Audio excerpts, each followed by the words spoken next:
পাশে rail line, এই rail লাইনের ফলে কিছু মাদকসেবী এই জায়গায় ঘুরে বেড়ায়, কিছু ছিনতাইয়ের ঘটনাও ঘটে। সবকিছু মিলাই এই জায়গাতে আসলে আমাদের একটি অস্থায়ী ক্যাম্প আগেও ছিল, কিন্তু জনবল খুব কম ছিল, যেটি দিয়ে আমরা এই এলাকার আইন শৃঙ্খলা যে কাঙ্ক্ষিত পর্যায়ে নিয়ে আসা সেটি আমাদের হচ্ছিল না। তো আমাদের মাননীয় কমিশনার স্যার, আপনারা জেনে থাকবেন, একটু আগে এসেছিলেন।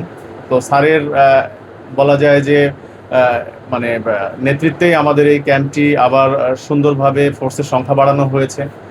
এবং এখানে আগে একজন সাব ইন্সপেক্টর ছিল, একজন এএসআই ছিল, সেখান থেকে একজন সাব ইন্সপেক্টর, 4জন এএসআই এবং আমাদের 20 জন ফোর্স, টোটাল 25 জন ফোর্স অফিসার নিয়ে আমাদের ক্যাম্পটি নতুনভাবে যাত্রা শুরু করেছে। সেই সাথে এইখানে থাকার জায়গাগুলো আসলে খুব খারাপ অবস্থা ছিল, সেখানেও আপনারা দেখে থাকবেন যে কাজ চলমান রয়েছে, কাজটি হয়তো 2-4 দিনের মধ্যে শেষ হয়ে যাবে। তো এখানে তারা কমফোর্ট নিয়েই হয়তো থাকতে পারবে।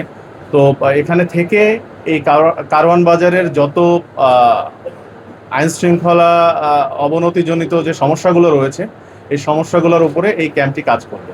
সেই সাথে এখানে চাঁদাবাজের ঘটনা যদি ঘটে থাকে, তাদেরও মানে গ্রাউন্ড লেভেলে তালিকা তৈরি করে আমরা তাদের এগেনস্টেও আমরা ব্যবস্থা নেব। আপনি বলছিলেন যে আসলে কারওয়ান বাজার কিন্তু মাদকের একটি আখড়াখানা।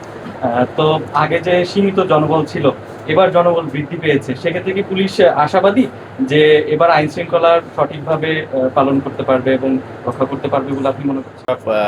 রাজারবাগ পুলিশ লাইন্স অথবা মিরপুর পুলিশ লাইন্স থেকে এক্সট্রা ফোর্স নিয়ে এসে আমি নিজে সহ আমার 2IC, ADC, SC, OC আমরা কিন্তু নিজেরা ফিল্ড লেভেলে থেকে অনেক অভিযান করেছি রেল লাইন এলাকায়, প্লাস হচ্ছে কারওয়ান বাজার এলাকায়।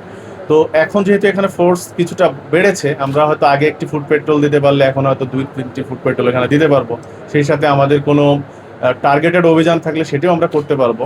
আমরা আশা রাখি যে আগে যে অবস্থায় ছিল সেখান থেকে আইন শৃঙ্খলা পরিস্থিতি অনেক উন্নতি হবে।